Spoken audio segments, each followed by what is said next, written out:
I want to welcome one particular aspect of the Queen's speech, and that is the commitment that we will continue to play a leading role in global affairs, defending our interests and promoting our values. We will position ourselves at the forefront of the most complex international security issues. That is why, Madam Deputy Speaker, the sins and omissions of this Queen's speech are quite intriguing, because there is one point on earth where we have a particular legacy, where promises were made by the world community, where promises were broken by the world community, and where the world community has now left the most terrible state of injustice, and that is Kashmir. So I was surprised that there has been no mention in this debate today about our historic obligations to make good on the promises that were made back in the 1940s.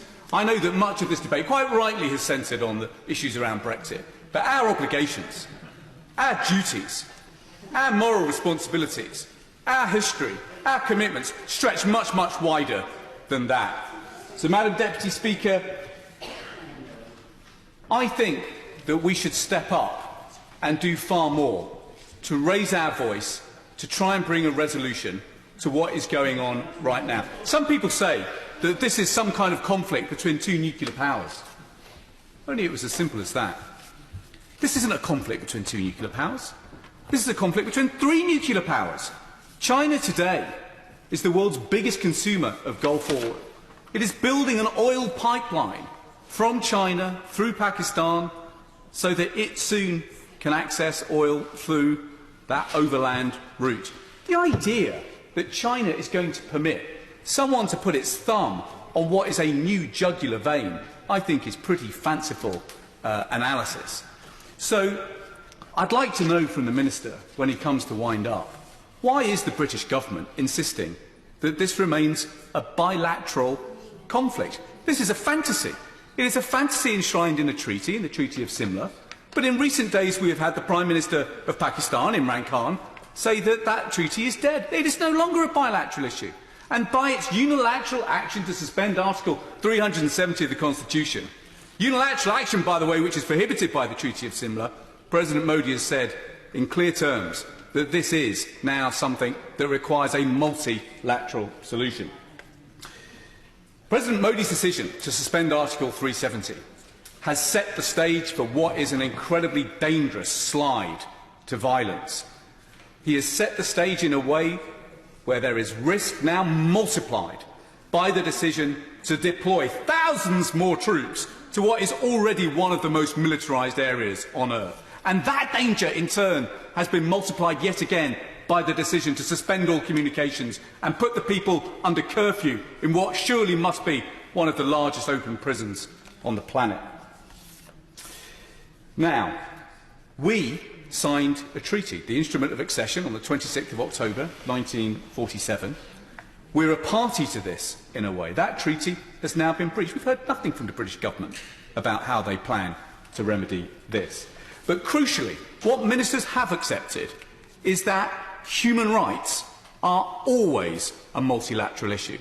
And so what we must hear from a government which has set out before this Parliament a clear determination to put itself at the forefront of solving, in its own words, the most complex international security difficulties.